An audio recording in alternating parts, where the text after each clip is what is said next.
Assalamualaikum warahmatullahi wabarakatuh.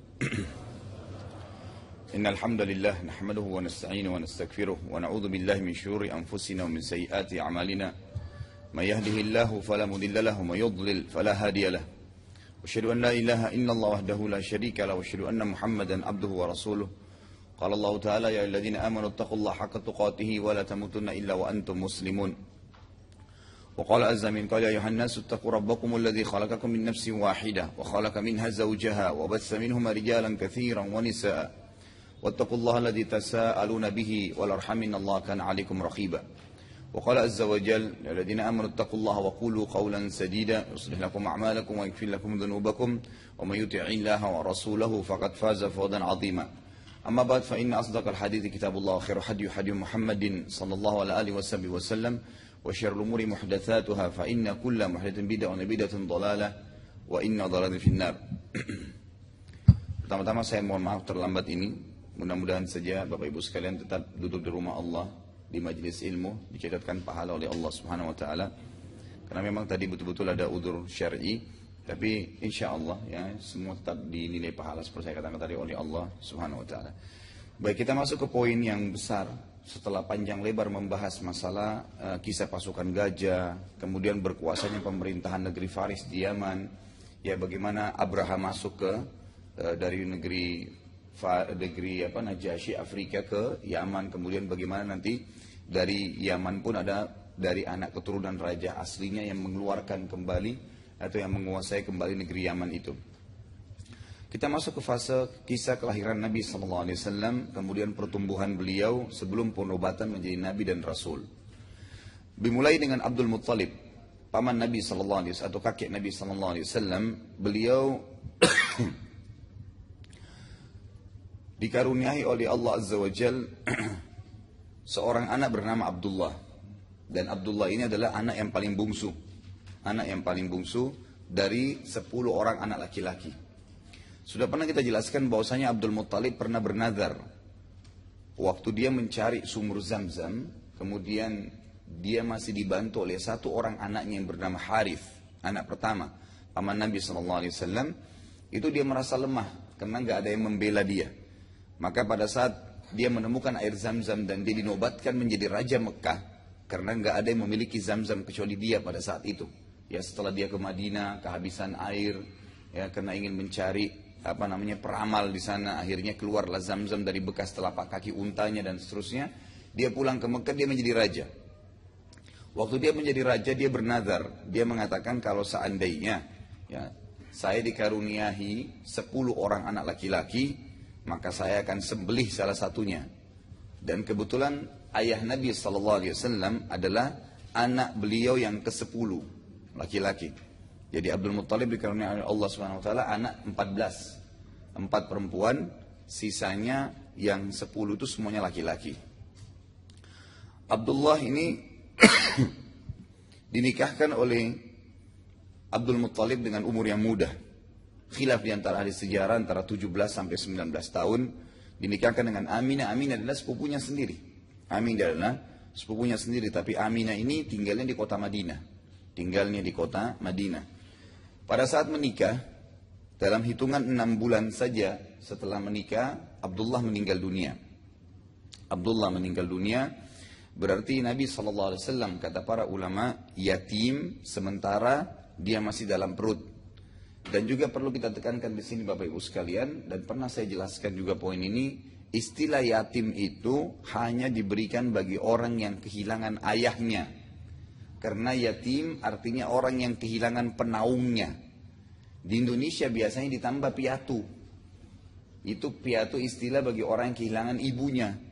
Jadi kalau anak kehilangan ibu dikatakan yatim piatu. Sebenarnya tidak ada istilah piatu dalam Islam. Yang ada cuma yatim. Dan yatim itu hanya orang yang meninggal ayahnya. Jadi kalau ibunya meninggal tidak dikatakan yatim karena penaungnya masih ada. Jadi semua orang yang meninggal ayahnya selama dia belum balik itu namanya yatim. Tapi kalau meninggal ibunya, ayahnya masih ada, tidak dihitung yatim. Ini sebuah hukum yang perlu Anda ketahui.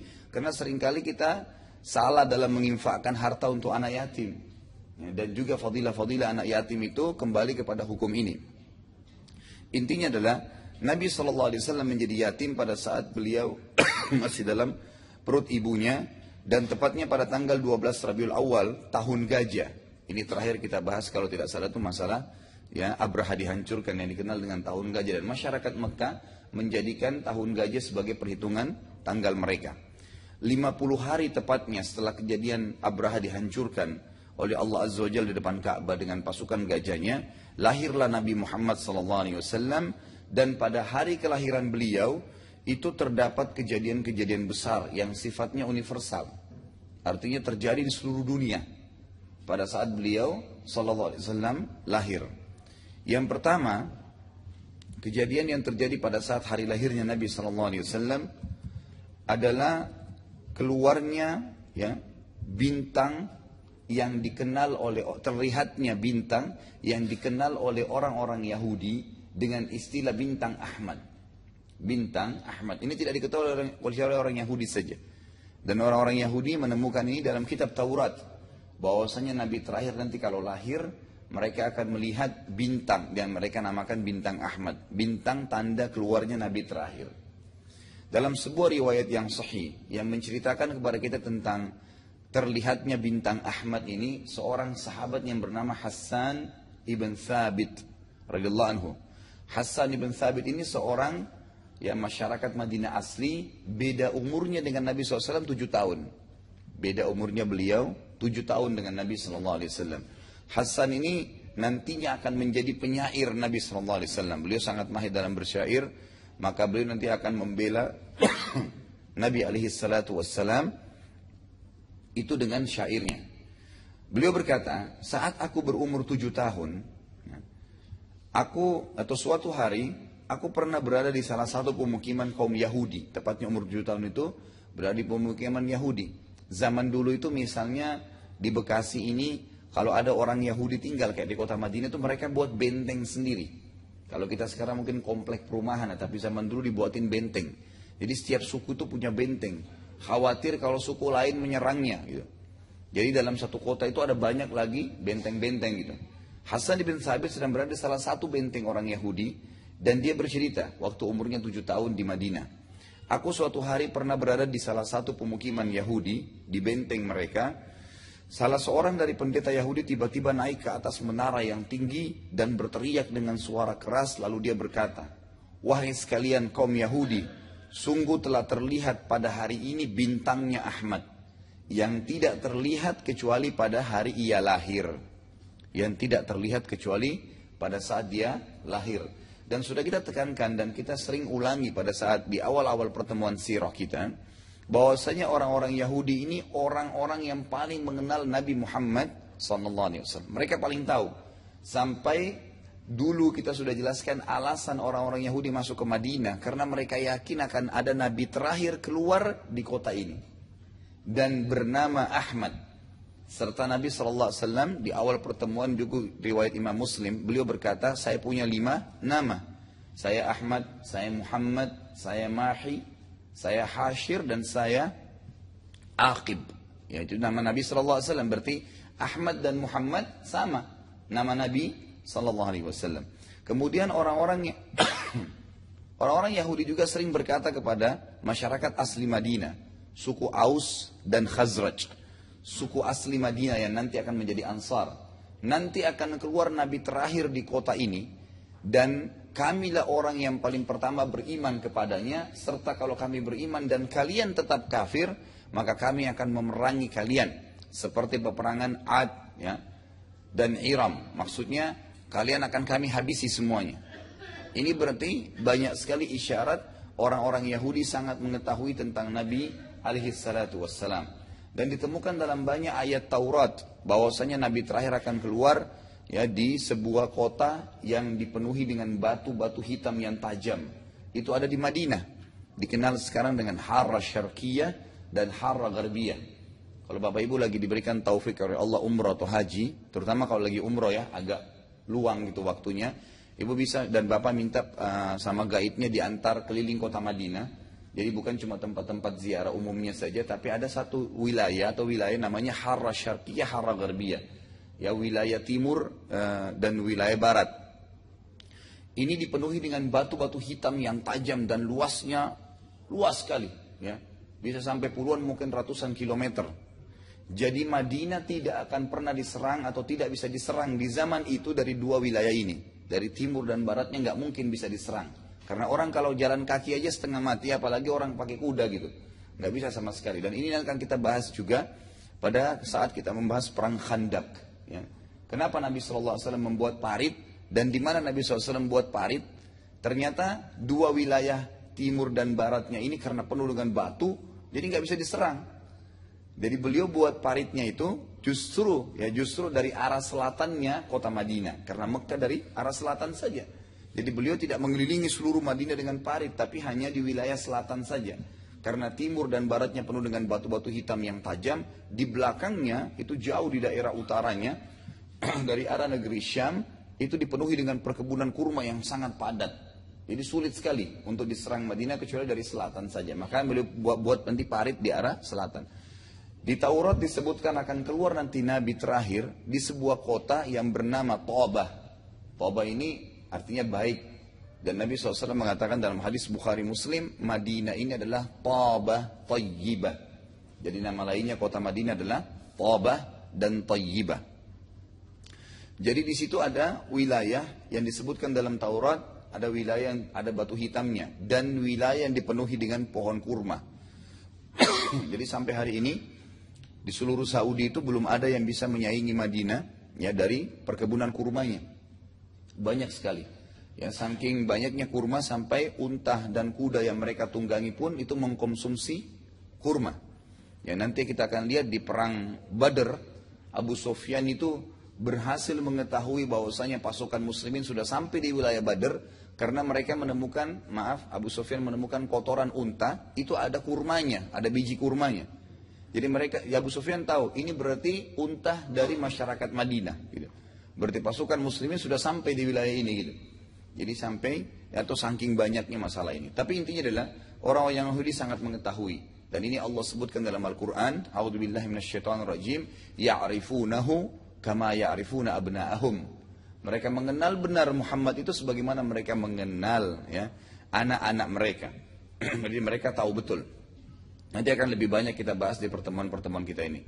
Lalu yang kedua, kejadian yang kedua adalah ibunya Nabi SAW Aminah melahirkan Nabi SAW tanpa ada kesulitan sedikit pun. Dari pertama hamil ya sampai melahirkan semuanya mudah. Semuanya mudah. Sebagian ahli sejarah mengatakan bahkan Aminah waktu melahirkan tidak menggunakan tenaga orang lain. Ya. Artinya melahirkan begitu saja. Melahirkan Nabi SAW keluar. Gitu. Dan sangat mudah. Tidak menggunakan kalau kita sekarang bidan atau dokter. Gitu. Yang ketiga adalah Nabi SAW telah lahir dalam keadaan mengangkat kepalanya ke arah langit seakan-akan orang sedang berdoa. Jadi waktu Nabi SAW lahir, itu langsung kepalanya menghadap ke langit, tangannya ke langit seakan-akan sedang berdoa kepada Allah Azza wa Jalla. Ini banyak sekali diangkat oleh para ahli sejarah. Kemudian selanjutnya juga yang keempat adalah Nabi SAW lahir dalam keadaan terkhitan.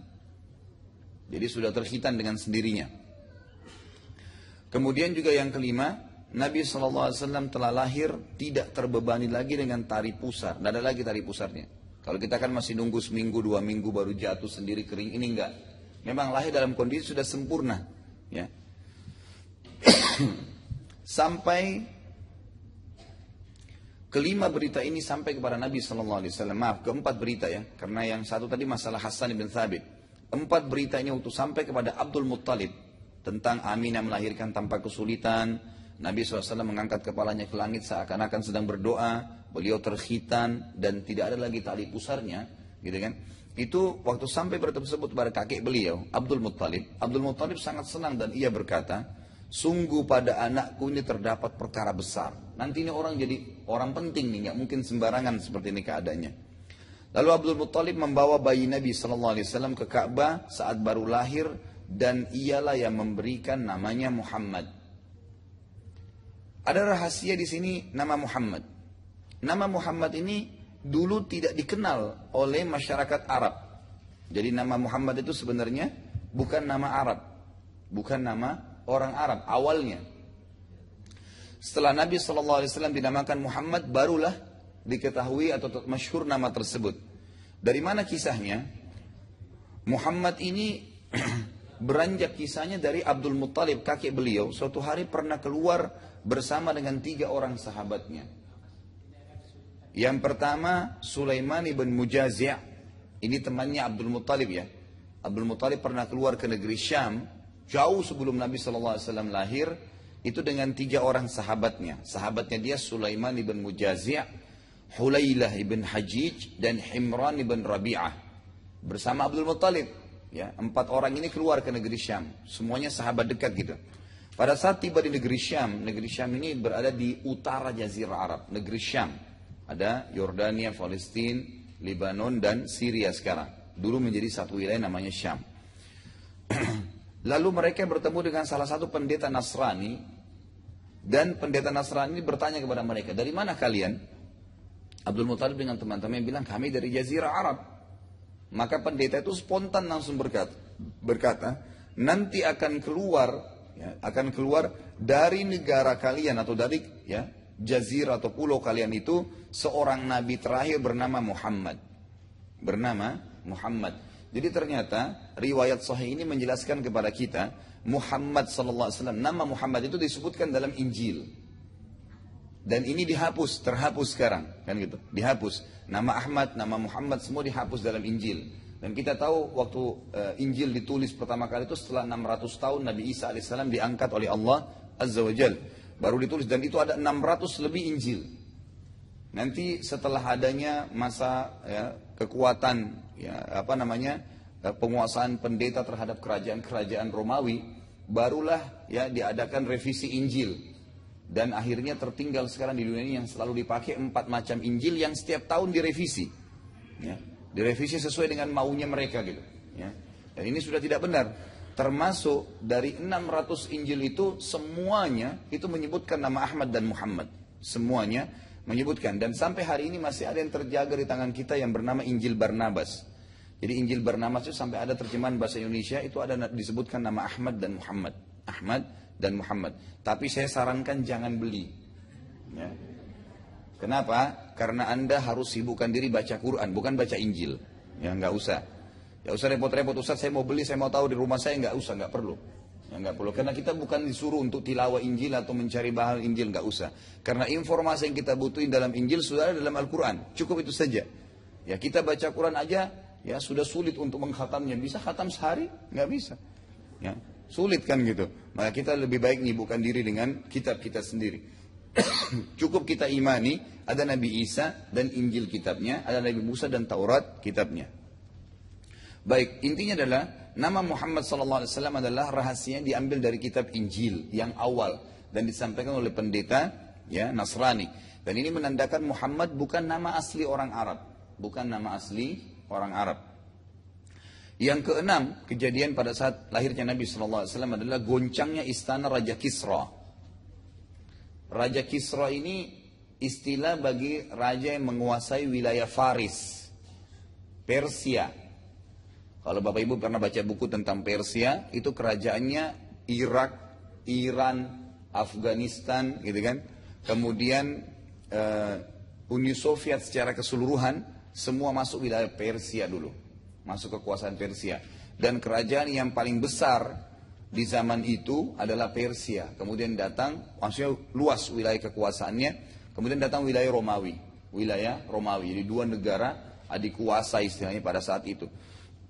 Mungkin sama dengan zaman kita beberapa tahun lalu Amerika dengan Uni Soviet di dunia ini gitu kan. Tapi yang jelas seperti itu kurang lebih gambarannya. Nah pada saat Nabi SAW lahir, maka tiba-tiba saja istanahnya Kisra itu runtuh di istana tersebut, goncang dan rusak 14 baris terasnya. Jadi teras-teras istananya itu yang besar-besar itu runtuh 14 tanpa sebab. Tiba-tiba saja rubuh gitu. Melihat kejadian tersebut, Kisra, raja pada saat itu, khawatir lalu ia pun bermusyawarah dengan peramal-peramalnya. Dia punya banyak peramal. Ditanyakan, ini apa kejadiannya? Kenapa ada seperti ini? Lalu mereka menebak-nebak mengatakan, ini berarti kekuasaan negara Faris tinggal 14 raja saja. Lalu si Raja Faris itu yang Kisra yang berkuasa bilang, kalau 14 raja masih lama. Artinya setelah saya meninggal, anak cucu saya datang, baru yang ke-14 runtuh gitu. Ternyata setelah dia meninggal, terjadi perebutan kekuasaan di wilayah Faris antara anak-anaknya sendiri, maka dalam kurun 4 tahun saja sudah 10 orang raja yang berkuasa. Dan terakhir memang runtuh kerajaan ini di zaman ya Umar radhiyallahu anhu. Jadi Umar radhiyallahu anhu itu berhasil meruntuhkan seluruh wilayah Faris masuk wilayah Islam. Masuk wilayah Islam. Jadi Afghanistan, Rusia, semua itu ya, Iran, Irak menjadi wilayah Islam. Dan Umar bin Khattab nanti akan kita pelajari di hari-hari beliau insyaAllah. Itu beliau yang membangun kota Baghdad. Beliau yang membangun kota Baghdad sebagai kota ilmu sebenarnya pada zaman Umar radhiyallahu anhu. Intinya adalah 14 teras ini runtuh. Ya. Dan Nabi SAW pernah mengatakan akan ada segelintir kecil dari umatku yang akan merebut wilayah Kisra. Dan disebutkan dalam sejarah memang pada saat memasuki istana Raja Kisra, itu Bapak Ibu sekalian rahimakumullah, itu cuma ada 12 orang sahabat saja yang masuk dan merebut kekuasaan tersebut. Ya, dikenal dengan Darul Bayda, istana putih yang sangat besar di zaman itu ya. Dan itu penuh dengan kekayaan-kekayaan yang luar biasa. Nanti akan kita bahas juga insyaallah di zaman Umar radhiyallahu anhu. Intinya runtuh 14 ya teras tersebut di lahirnya Nabi alaihi salatu wassalam. Lalu yang ketujuh, padamnya api sesembahan kaum Majus. Kalau dikatakan kaum Majusi berarti penyembah api. Jadi sekarang ini di dunia pun masih ada penyembah-penyembah api tersebut ya, kaum Majus. Dulu di zaman itu ada di wilayah antara Yaman dengan wilayah Persia, itu api yang sangat besar. Setiap hari mereka selalu melemparkan kayu bakar di situ sehingga terus menyala sepanjang tahun. Dan mereka menyembah api itu. Waktu Nabi SAW lahir tiba-tiba mati api tersebut. Tidak ada hujan, tidak ada apa. Dan mereka pada saat mau bakar kembali nggak pernah bisa. Maka api itu berhenti. Ya. Sampai tidak pernah lagi dibakar dan disembah. Yang kedelapan, kejadian adalah hanyutnya air sungai ya, yang diagungkan oleh Kisra. Ya.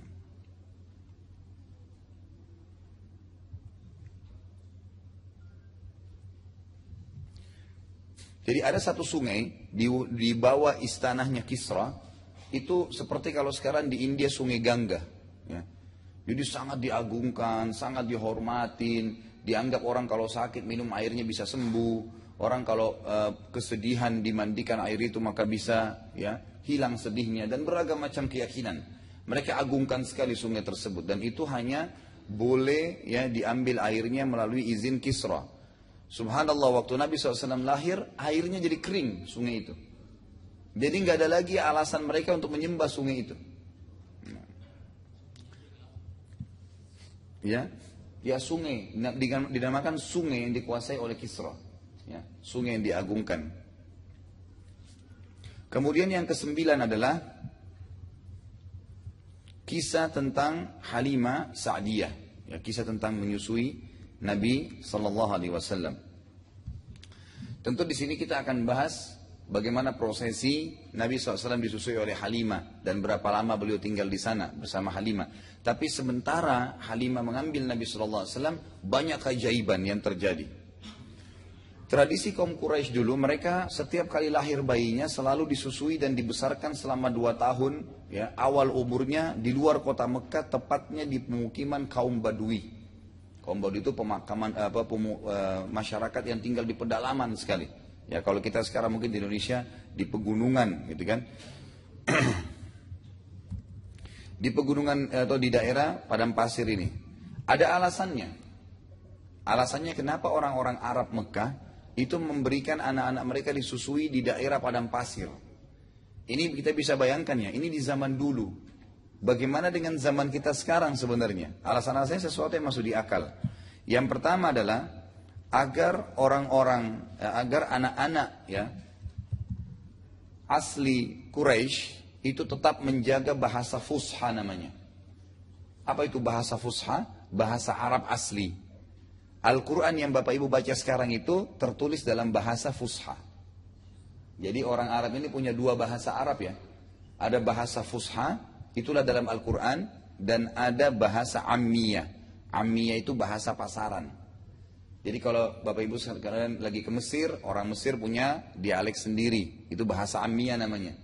Nanti orang Sudan punya dialek sendiri, Tunis, Jazair, Maroko punya dialek sendiri, orang Syam punya dialek sendiri, orang Saudi punya dialek sendiri, Yaman punya dialek sendiri, semua punya dialek, itu namanya bahasa Ammiyah. Bisa saja mereka tidak saling faham satu sama yang lain. Mirip kalau kita sekarang Indonesia sama Malaysia ya. Kalau kita tidak biasa bahasa Melayu bingung juga gitu kan. Ya, jadi mereka menggunakan kalimat-kalimat yang aneh bagi kita. Saya dulu waktu tahun 89 pertama ke Mesir, kebetulan paman saya nikah sama orang Malaysia, istri beliau. Itu waktu kami baru datang gitu kan, baru masuk rumah, terus istrinya bilang, ini budak-budak sudah tiba. Saya sama sepupu saya bisik-bisikan, kita dibilang budak gitu.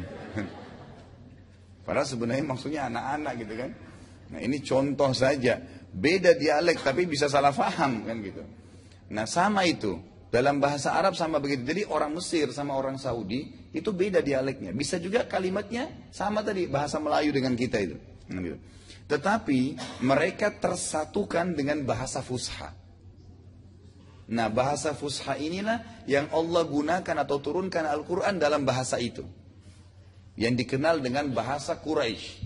Nah kelebihannya orang-orang Quraisy pada saat itu menjaga bahasa Fusha itu. Mereka menjaga. Makanya Allah turunkan Al-Quran dalam bahasa itu. Fusha. Ya. Nah orang-orang Badui juga, terutama orang-orang Arab di padang pasir asli, mereka pakai bahasa itu. Mereka pakai bahasa itu. Maka zaman itu kan dari zaman Nabi Ibrahim alaihissalam banyak jemaah haji yang datang. Pernah antum masih ingat kisahnya ya? Jemaah haji datang dari zaman Nabi Ibrahim alaihissalam sampai Nabi Ibrahim meninggal pun, sampai di zaman Nabi SAW orang masih pergi haji, gitu kan? Dan sampai hari kiamat nanti sudah menjadi hukmullah, itu haji tetap dikerjakan walaupun dengan beberapa retorika yang berbeda, gitu kan? Ada beberapa hukum yang berbeda dengan zaman Nabi Ibrahim alaihissalam. Tapi intinya karena banyaknya jemaah haji datang seperti sekarang. Orang-orang Arab sendiri sepakat bahasa Arab yang paling kacau, tanda kutip ya, itu bahasanya orang Mekah. Kenapa? Karena sebentar ada orang Pakistan datang dialek Pakistan, ada orang Indonesia datang pakai bahasa Indonesia, ada orang dari mana datang pakai bahasa, dan orang Mekah itu bisa menguasai beberapa bahasa dan mempengaruhi bahasa mereka. Jadi makanya kalau Bapak Ibu lagi ke Mekah atau ke Madinah beda, kalau Bapak Ibu ngerti, orang Mekah itu beda dialeknya dengan orang Madinah. Ya, lebih cenderung lebih kasar, lebih cenderung agak teracak kalimat-kalimatnya gitu kan kalau masyarakat Mekah. Intinya adalah pertama agar bahasa Fusha mereka terjaga, karena di wilayah Badui itu masih terjaga bahasa tersebut ya. Sementara kota Mekah sering kedatangan jemaah haji yang akhirnya ya mencampur baurkan bahasa mereka. Kemudian yang kedua, kesehatan, karena udara yang masih sangat baik, juga anak-anak mereka belajar hidup susah, belajar hidup apa adanya. Ini bayangkan kota Mekah itu masih rumahnya dari tanah liat, gitu kan? Belum ada polusi seperti sekarang. Mereka sudah pikirkan udaranya beda dengan padang pasir, gitu kan? Ya karena memang secara medis terbukti begitu ya, udara yang dihirup itu kalau memang jauh dari polusi sehat, ya. Kemudian didukung dengan makanan yang baik, maka juga akan menjaga kesehatan, gitu kan? Juga agar mereka belajar hidup susah.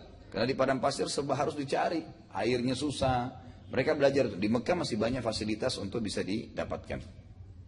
Saat Nabi kita Muhammad SAW lahir, secara kebetulan wanita-wanita Badui dari suku Sa'diyah.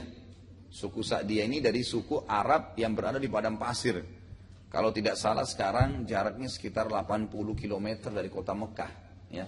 Jadi mereka masih ada sampai sekarang suku ini. Ya, sampai sekarang mereka masih ada. Mereka memang selalu menawarkan jasa-jasa mereka, jasa menyusui itu di zaman tersebut kepada masyarakat Mekah, karena kondisi ekonomi masyarakat Mekah itu masih lebih baik daripada mereka dan mereka hidup dari situ. Jadi dengan menyusui anak masyarakat Mekah selama 2 tahun, itu maka mereka akan dibayar. Mereka akan dibayar. Salah satu dari wanita tersebut ya, yang terkenal dalam sejarah Islam akhirnya adalah Halimah Sa'diyah.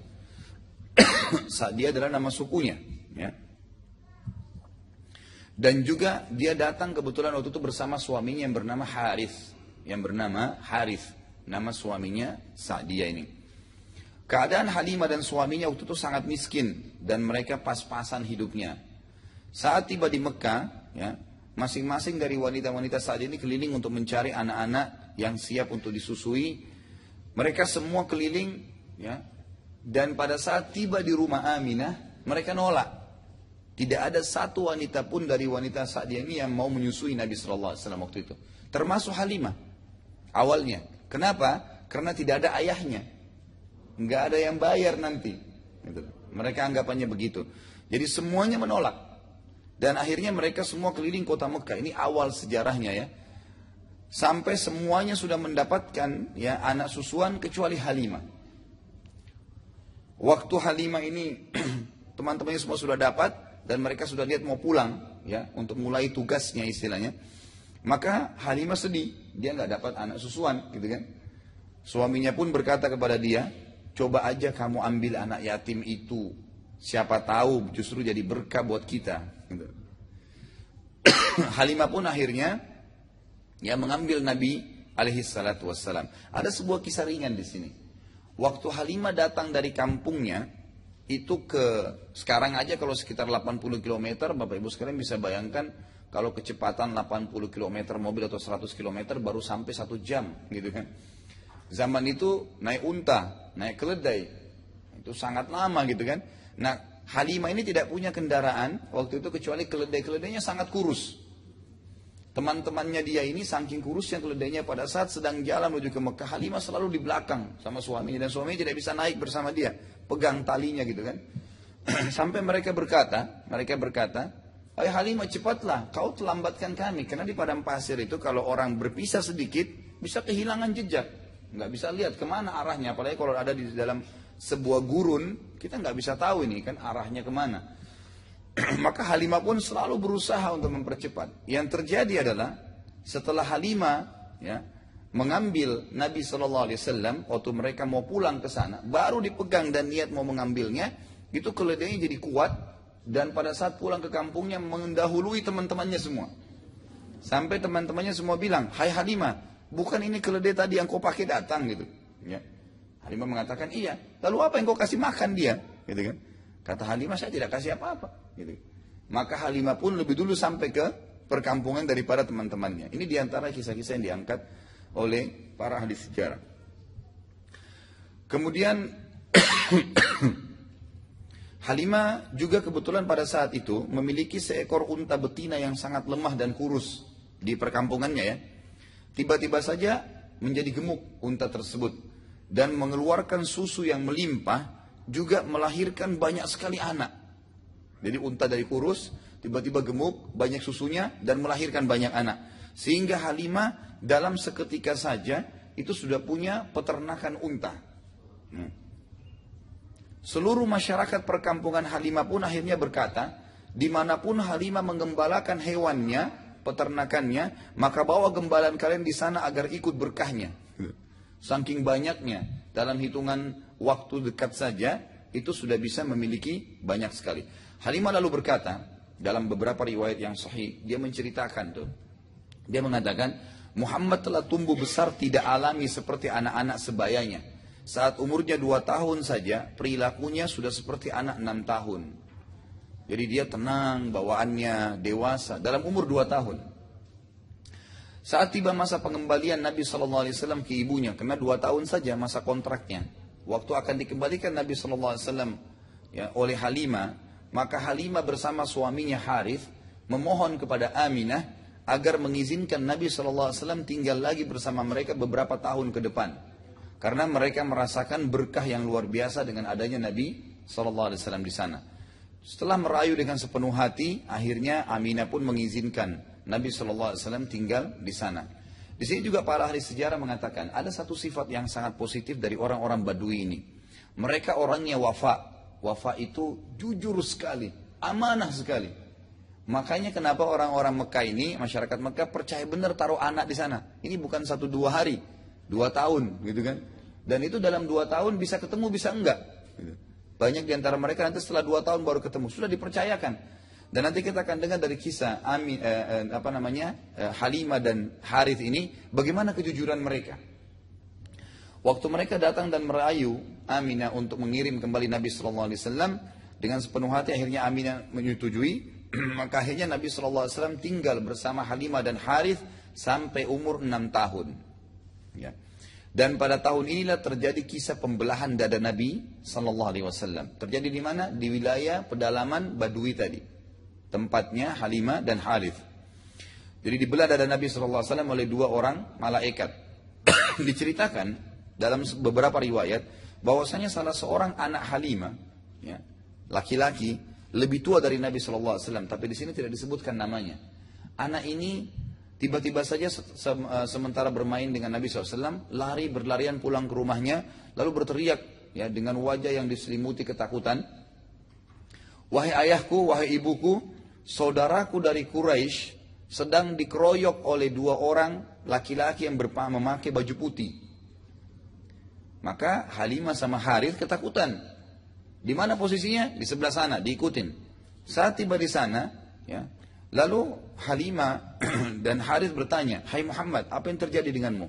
Nabi SAW ceritakan, sungguh telah datang kepadaku 2 orang yang mengenakan pakaian yang berwarna putih dan menjatuhkanku di tanah, lalu membelah dadaku serta mengeluarkan darinya bongkohan hitam. Nabi SAW masih belum paham. Masih 6 tahun, apa ini? Siapa yang datang gak tahu. Anak kecil ditangkap, ditidurin, dibelah dadanya, dikeluarin. Tapi dia saksikan semua itu. Mendengar cerita Nabi SAW, maka Harith segera membuka baju Nabi SAW dan ternyata terdapat benar ada bekas jahitan di dada beliau. Ya, jadi dadanya memang betul-betul terjahit, kayak bekas dibelah gitu. Kejadian tersebut membuat Harith dan Halimah sangat ketakutan dan khawatir, sehingga mereka mengambil keputusan untuk mengembalikan Nabi SAW pada ibunya Aminah. Ini ketakutannya ya. Jadi karena ini amanahnya, maka dia khawatir. Yang dikhawatiri apa? Jangan sampai ini jin yang datang, dan nanti satu waktu Muhammad meninggal, mereka diminta pertanggungjawabannya. Nah. Maka mereka sepakat berdua membawa Nabi SAW pulang ke Mekah. Waktu sampai di rumah Aminah, Aminah pun bingung. Kenapa kok tiba-tiba kalian tergesa-gesa memulangkan Muhammad? Padahal waktu umur 2 tahun kemarin kalian malah yang ngoyo istilahnya. Kalian yang minta-minta agar Muhammad dibawa kembali ke sana. Lalu Harith dan Halimah mengatakan tidak ada apa-apa, kami cuma mau mengembalikan saja. Dia nggak mau ceritain gitu. Sampai Aminah tekankan dengan sangat tegas, barulah mereka menceritakan kisahnya. Anehnya, Aminah ibu Nabi SAW dengan tenang mengatakan, apakah kalian takut dia diganggu oleh jin? Demi Allah tidak mungkin. Di sini orang Arab Quraisy tahu ada Tuhan namanya Allah. Tapi mereka masih berbuat kesyirikan. Apa itu kesyirikan? Syirik itu diambil dari kata-kata syaraka yusyariku, mempartisipasikan Allah dengan makhluknya. Jadi orang-orang Quraisy itu masih bilang Masya Allah, gitu kan? Mereka masih bilang Insya Allah, itu kalimat bagi mereka biasa. Siapa yang ciptakan langit dan bumi? Allah, gitu kan? Tapi mereka masih menyembah berhala sebagai perantara antara mereka dengan Allah. Itu yang dikatakan partisipasikan Allah dengan makhluk dalam hal ibadah. Dan ini sudah pernah saya tekankan, di zaman sekarang masih banyak perilaku orang-orang kafir Quraisy. Dalam sholatnya dia mengatakan, Iyyaka na'budu wa iyyaka nasta'in, hanya kepadamu kami menyembah, hanya kepadamu kami minta tolong. Selesai salam pergi kuburan sebelah masjidnya. Minta-minta pada kuburan tersebut, dianggap kuburan orang soleh lah, orang alim lah. Apa bedanya dengan orang Quraisy yang membuat berhala? Makanya para ulama mengatakan, saya heran melihat ada orang yang datang ke kuburan yang dianggap orang alim, minta-minta, sementara di dalam kuburan itu sudah menjadi tanah. Dan manusia biasa seperti dia. Kenapa Bapak Ibu sekalian kita membacakan salawat untuk Nabi SAW? Apa itu salawat? Minta agar Allah tambahkan rahmat untuk beliau. Nabi diampuni dosanya, tapi kita masih minta ya membacakan salawat dalam banyak keadaan kita. Zikir pagi sore disuruh baca 10 kali, kemudian sebelum salam setiap sholat kita membaca, pada hari Jumat disuruh membaca, banyak sekali perintahnya gitu kan. Kenapa kita baca itu? Karena Nabi SAW sendiri masih membutuhkan tambahan rahmat Allah, apalagi manusia biasa. Maka jangan jahil, jangan sampai keliru, dianggap kuburan ini berkah, pergi minta-minta di sana. Ya, ini semua tidak benar. Ya, Nabi SAW waktu meninggal, para sahabat tidak pernah sekalipun ya menyapu-nyapu ya kuburan beliau, mencari berkah di kuburan beliau, itu tidak pernah terjadi. Tidak pernah terjadi dalam kehidupan para sahabat. Maka harus hati-hati. Justru orang mati itu membutuhkan kita, membutuhkan kita. Makanya kita kalau lewat di kuburan atau ziarah kuburan disuruh baca salam dan mendoakan mereka yang sudah mati. Siapapun itu. Siapapun itu kita dianjurkan membaca doa untuk mereka. Termasuk para sahabat Nabi yang mulia. Ridwanullahi alaihim. Nabi SAW setiap hari Senin dan Kamis menziarahi Baqi dan memberikan salam dan mendoakan mereka. Sementara di Baqi banyak sahabat Nabi yang mulia yang meninggal. Ya, termasuk diantaranya adalah Sa'ad bin Mu'adz radhiyallahu anhu. Sa'ad bin Mu'adz ini sampai kata Nabi SAW waktu dia meninggal, arsy-Nya Allah goncang. Karena dekatnya dengan Allah SWT. Dikubur di Baqi. Tapi Nabi SAW setiap Senin Kamis memberikan salam dan mendoakan mereka. Artinya orang yang sudah mati butuh doa. Bukan kita yang berdoa di situ. Allah tidak ingin dipartisipasikan dengan makhluknya. Anda minta langsung kepada Allah Azza wa Jalla. Langsung angkat tangan ke langit, selesai. Komunikasi dengan Allah.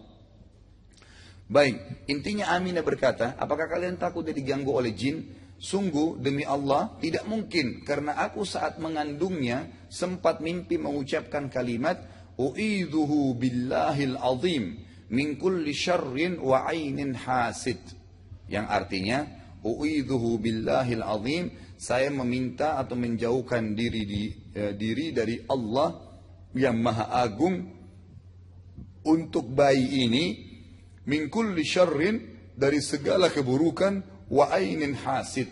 Ya, jadi termasuk keburukan jin di sini, keburukan apa saja, dan juga mata hasutnya orang atau iri dengkinya orang. Intinya adalah pada saat itu Halimah dan Harith tetap saja mengembalikan Nabi SAW. Maka pada saat umur 6 tahun Nabi SAW tinggal kembali bersama ibu beliau. Nah pada saat umur 6 tahun ini baru saja beberapa bulan bersama dengan ibunya, maka ibunya Aminah mengajak ya Nabi SAW itu untuk ke Madinah, pergi ke Madinah. Jadi beliau sudah pernah datang ke Madinah pada saat umur 6 tahun itu untuk menziarahi keluarga ibunya karena asli dari Madinah. Waktu pulang dari Madinah, tepatnya di wilayah Rabwah namanya. Rabwah ini sekitar pertengahan pas antara Mekah dan Madinah, mungkin 200 kiloan dari Madinah. Itu Aminah meninggal dunia. Aminah ibu Nabi SAW meninggal dunia. Dan ini ada riwayat yang sahih menjelaskan Nabi SAW ini tentang keadaan ibunya Aminah. Ya. Kata Nabi SAW, aku meminta izin kepada Tuhanku untuk menziarahi ibuku. Ini setelah hijrah ke Madinah. Ya. Maka aku diizinkan dan aku meminta agar beristighfar untuk ibuku, maka aku tidak diizinkan. Kenapa? Karena Aminah meninggal dalam kondisi menyembah berhala. Dan ini membantah banyak pendapat orang yang mengatakan tidak mungkin kedua orang tua Nabi SAW mati dalam keadaan kafir. Siapa yang bilang tidak mungkin? Kita punya wahyu. Ada jelas wahyu yang menyampaikan. Jangankan Nabi Muhammad SAW, ayah kakek beliau Nabi Ibrahim, ayahnya Azar meninggal dalam keadaan kafir. Nabi Nuh anaknya dalam keadaan kafir. Nabi Lut, ya istrinya, gitu kan? Yang tidur bersama dia, istrinya hidup bertahun-tahun punya anak keturunan darinya kafir, disiksa oleh Allah Subhanahu Wa Taala. Jadi bukan mustahil, hidayah di tangan Allah Subhanahu Wa Taala. Jadi riwayat ini menjelaskan memang ibu Nabi SAW meninggal dalam keadaan kufur, kan gitu. Dan itu bukan aib untuk Nabi SAW. Itu makdurullah. Kita nggak tahu apa hikmahnya Allah Subhanahu Wa Taala di situ. Begitu pula dengan ayah Nabi SAW. Sebagaimana dijelaskan dalam sebuah riwayat yang sahih. Ada seorang, jadi Nabi SAW selalu ingatkan sahabat, kalau telah turun hukum, jangan banyak bertanya lagi. Jangan lagi tanya, kenapa? Ya, kenapa bukan begini? Apa hikmahnya? Terlalu banyak pertanyaan. Nanti seperti Bani Israel. Bani Israel waktu ada orang mati di tempat mereka, lalu mereka bingung, ini siapa yang bunuh nih, gak tahu. Datang kepada Musa, hai Musa, coba minta petunjuk kepada Tuhanmu, kira-kira bagaimana supaya kita tahu siapa pembunuhnya.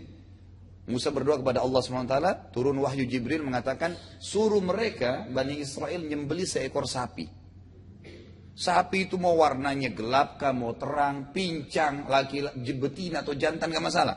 Sapi. Tapi mereka bilang, masa masuk di akal? Sapi disuruh sembelih, dagingnya itu disuruh tepuk ke badannya orang mati itu, nanti orang mati itu ngomong siapa yang bunuh. Mereka bilang apa? Gak mungkin. Tapi malu sama Musa AS. Lalu mereka bilang apa? Coba tanya, sapi apa maksudnya Tuhan kamu? Itulah surah Al-Baqarah ya. Ibu coba bapak baca itu. Sapi apa?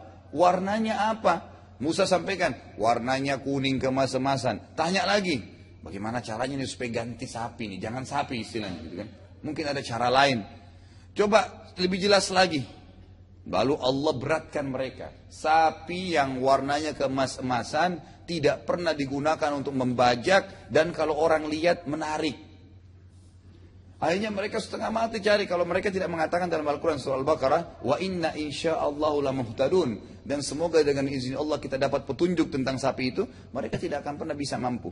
Kata ulama tafsir, kalau mereka waktu awal diperintahkan Musa sembeli biar sapi pincang, nggak masalah. Tapi karena mereka repot bertanya, merumitkan masalah jadi rumit. Ya. Inilah yang kata Nabi SAW dalam hadis Bukhari, ya, kalau telah turun, hati-hatilah kalian dengan ya, terlalu banyak bertanya. Kenapa begini, kenapa begitu, kenapa sholat subuh harus subuh, kenapa harus 2 rakaat, kenapa tidak 4 rakaat seperti duhur, untuk apa? Udah kerjain aja. Gitu.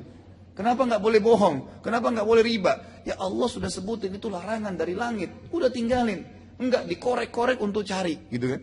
Nah ini tidak boleh sebenarnya. Kata Nabi SAW, hati-hati dengan banyak bertanya dalam hukum Allah. Artinya sengaja memang mencari untuk meringankan buat dia, gitu kan? Karena sesungguhnya umat-umat sebelum kalian banyak dihancurkan oleh Allah karena terlalu banyak pertanyaan mereka kepada nabi-nabi mereka.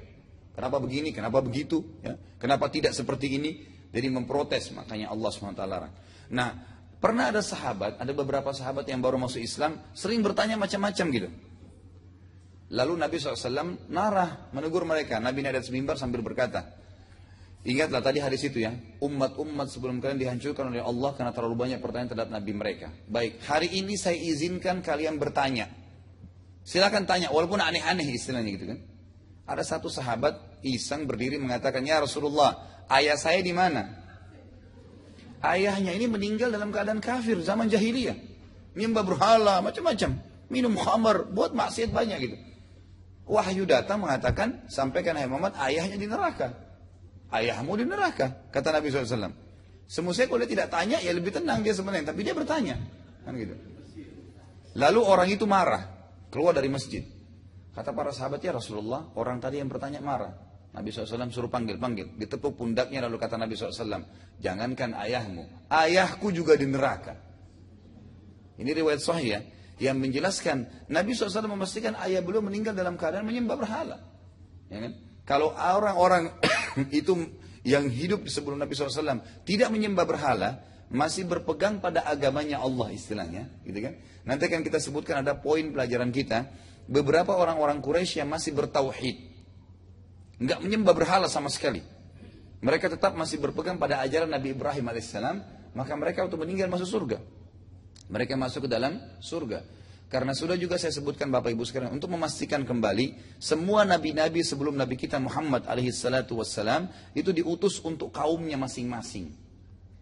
Jadi wilayah kota Mekah itu, wilayah dakwanya Nabi Ibrahim saja. Jadi siapapun yang berpegang dari masyarakat Mekah dari ajarannya Nabi Ibrahim alaihissalam masuk surga. Nabi Isa di negeri Syam, gitu kan? Dan sudah biasa di zaman sebelum Nabi SAW satu waktu itu dengan beberapa nabi. Seperti Nabi Musa bersama dengan adiknya Harun bersama dengan Khidir, kan gitu. Satu zaman Nabi Ibrahim bersama dengan kedua anaknya Ismail dan Ishak. Kemudian bersama ponakannya Lut, nabi-nabi, tapi masing-masing punya lokasi dakwah. Tidak ada kewajiban mereka untuk menyampaikan dakwanya ke lokasi lain.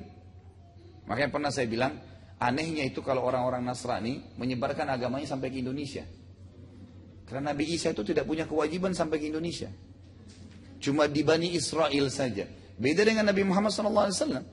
Karena Allah mengatakan, wa ma arsalnaka illa rahmatan lil alamin. Kami enggak utus kaum Muhammad kecuali untuk seluruh alam semesta. Memang begitu. Dan Nabi SAW waktu diutus karena beliau Nabi terakhir, tidak ada Nabi sezaman dengan beliau. Enggak ada lagi. Beliau sendirian. Pada zaman beliau diutus. Baik, kembali kepada kisah kita. Setelah kembali ke Mekah, Nabi SAW akhirnya ibunya dikuburkan di Rabwah, ya kan? Setelah kembali ke Mekah, maka Nabi SAW dinaungi oleh kakeknya Abdul Muttalib. Karena sudah ayah ibunya nggak ada lagi, tinggal sama kakeknya. Keluarga Abdul Muttalib ini hampir seluruhnya hidupnya waktu itu ya pas-pasan. Walaupun Abdul Muttalib adalah Raja Mekah pada saat itu. Ada sebabnya, karena mereka terkenal dengan karamnya. Mereka terkenal dengan karam. Karam ini artinya kemuliaan, suka memberikan makan orang gitu kan. Sampai tradisi orang-orang Quraisy itu yang sangat menarik sebenarnya. Ya, itu termasuk kehidupan keluarga Nabi SAW di Mekah. Itu mereka biasanya tiap malam menyalakan api unggun di depan rumah mereka. Itu untuk memberikan isyarat kepada siapapun yang butuh bantuan makanan, bantuan apa saja bisa datang ketuk rumahnya jam berapa saja. Itu saking karamnya gitu. Keluarga Abdul Muttalib hampir seluruhnya hidup mereka pas-pasan waktu itu. Walaupun Abdul Muttalib adalah raja di Mekah. Hal ini disebabkan karena mereka terkenal sangat mulia. Dan mereka dari sisi lain menghabiskan harta untuk tugas. Ya, tugas utamanya adalah pengurusan jemaah haji. Ya, jadi zaman itu makan minumnya jemaah haji ditanggung oleh orang-orang Quraisy, terutama keluarga Abdul Muttalib, ya. Yang dikenal dengan siqaya dan rifadah, ya, memberikan makan, minum, ya, kemudian pengurusan atau pengawasan terhadap atau perawatan terhadap Ka'bah sendiri.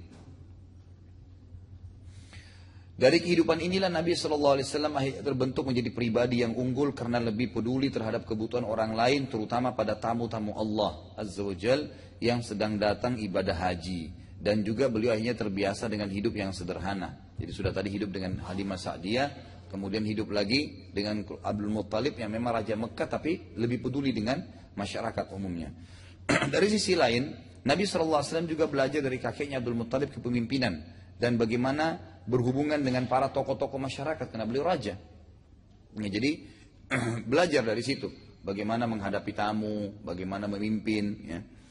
Nabi SAW selama 2 tahun terus mengikuti kakeknya Abdul Muttalib, bahkan ikut duduk di majelisnya, umurnya 6 tahun sampai 8 tahun.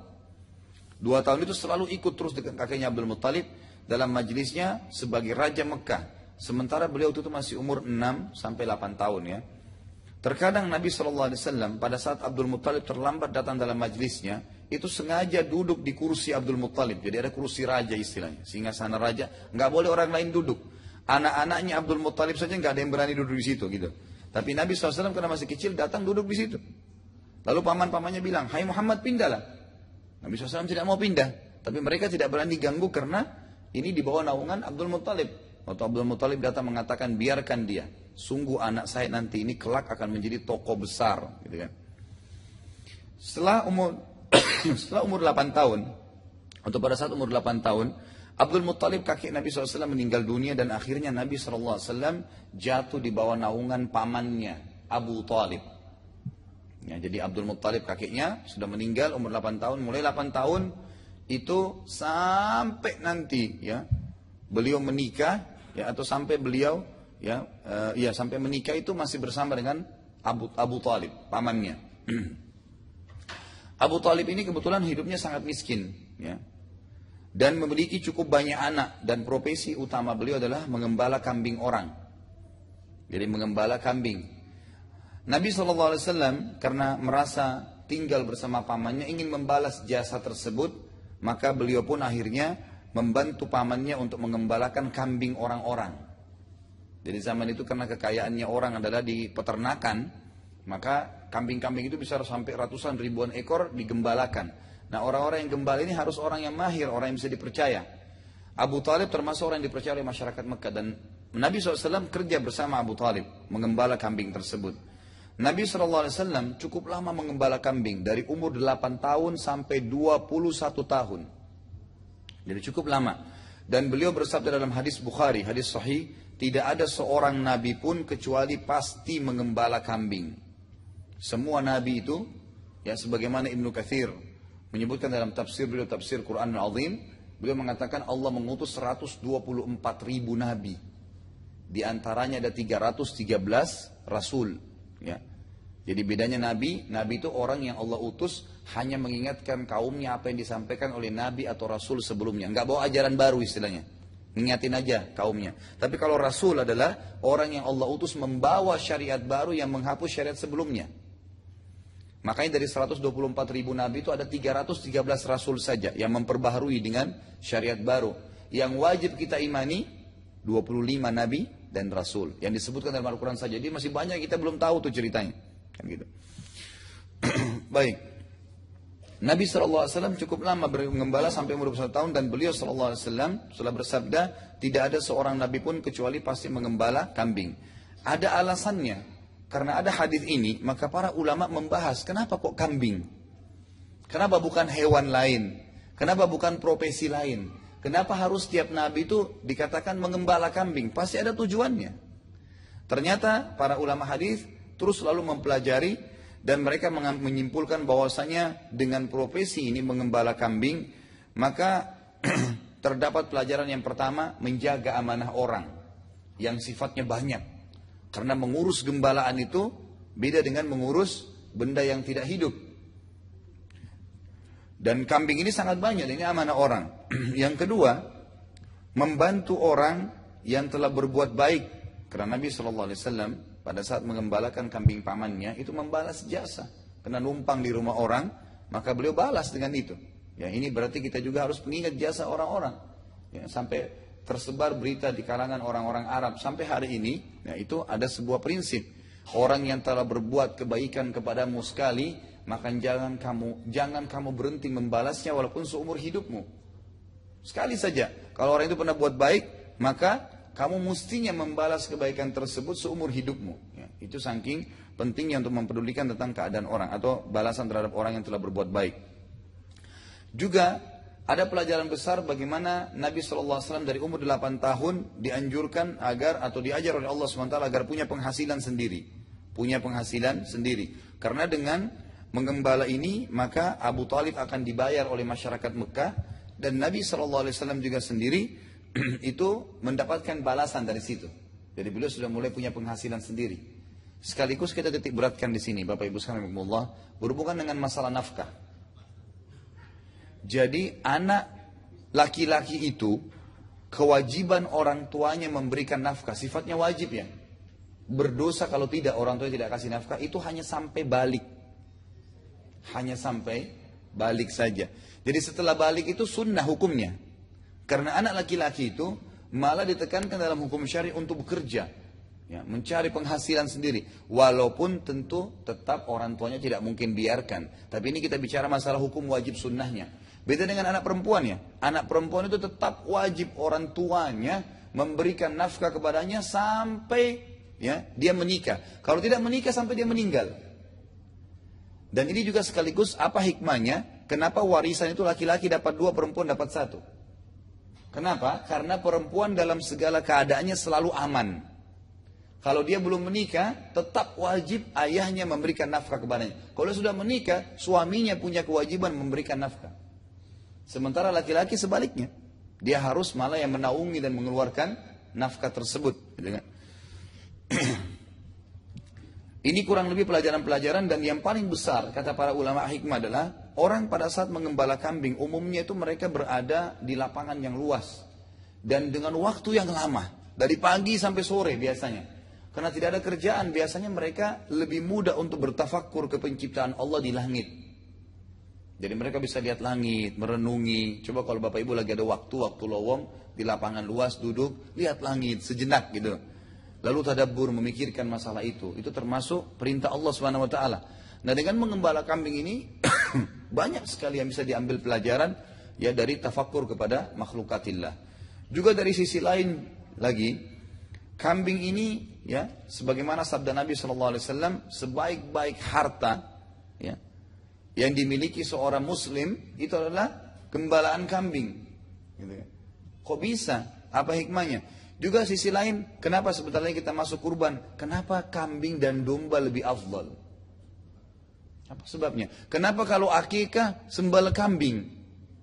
Banyak kan tersebar di Indonesia ini berita, oh kalau makan kambing darah tinggi. Kalau malah kambing itu kolesterol. Padahal dia sendiri masih belum ada penyakit itu. Kalau sudah ada penyakit itu, jangankan makan kambing, makan yang lain sudah bermasalah gitu kan. Nggak ada hubungannya sama kambing di sini. Tapi ulama coba membahas ternyata kambing itu kata para ulama tidak ada sesuatu yang disebutkan dalam Al-Quran atau Sunnah baik itu buah-buahan atau hewan ya kalau sifatnya positif memang disuruh konsumsi kecuali pasti baik buat kesehatan kita. Seperti misalnya disebutkan tentang buah-buah di surga apa? ada delima, ada anggur, kan gitu. Buah-buah ini pasti nilainya lebih tinggi daripada buah lain, gitu. Karena disebutkan kurma, zaitun, ya. Kemudian hewan-hewan disebutkan, gitu kan? Ada kambing, ada unta, ya, ada kuda yang boleh dikonsumsi. Yang tidak boleh dilarang berarti ada larangannya, tapi yang boleh dikonsumsi. Nah khususnya kambing ini banyak sekali fokus gitu kan. Akikah kambing, nggak boleh sembelih yang lain ya, nggak ada pilihan. Berarti kan kita selain menyembelih kita disuruh konsumsi. Dan disebutkan dalam hadis Bukhari Nabi SAW paling gemar itu makan paha kambing. Ya, gitu. Bukan karena beliau orang Arab ya, bukan karena itu.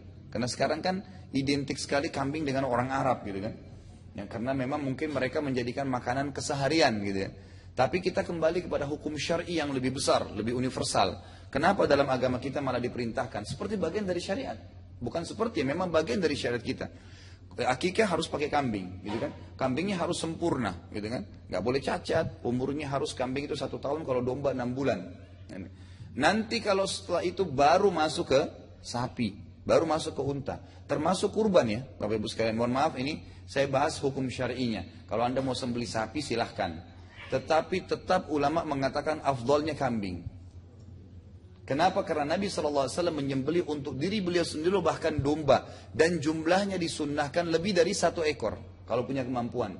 Karena Nabi SAW menyembelih 63 ekor untuk diri beliau sendiri. Untuk diri beliau sendiri. Dan beliau menyembelih dengan tangan beliau 13 ekor. Jadi laki-laki itu bahkan ulama hadis bilang dianjurkan agar menyembelih sendiri. Belajar. Ya, dari 63 beliau menyembelih sendiri 13 ekor, sisanya Ali bin Abi Thalib lanjutkan dalam hadis Bukhari. Intinya adalah mengembala kambing ini ternyata di hewan kambing ini setelah diteliti sampai hari ini sudah ada penelitian susunya adalah susu yang paling tersehat ya di dunia. Kemudian kandungan kambing dagingnya itu sebenarnya daging yang jauh dari kolesterol memang sebenarnya. Tapi di sini umumnya kebanyakan orang mungkin kalau dihubungkan dengan masalah lemaknya, masalah gajinya dan segala itu memang mungkin umumnya hewan ya. Tapi kalau dagingnya sendiri tidak, ya kan gitu. Dagingnya sendiri tidak. Makanya hikmahnya seperti kambing itu sebenarnya hewan makanan umat Islam. Bayangin kalau Idul Kurban disuruh semua muslim yang mampu sembelih kambing misalnya atau domba, berarti kan kita akan konsumsi. Perintah itu dari Allah yang menciptakan semuanya. Berarti Allah lebih tahu hikmahnya. Allah lebih tahu gitu kan. Jadi bahkan ulama mengatakan orang yang tidak terbiasa mengkonsumsi kambing dianjurkan untuk memakan dan niat karena sunnah Nabi SAW. Sehingga dia dapat pahala. Ya kalau orang niat makan kambing karena mengikuti sunnah Nabi, maka dapat pahala. Ya, ini kayaknya yang senyum-senyum yang jarang makan kambing ya. Nah.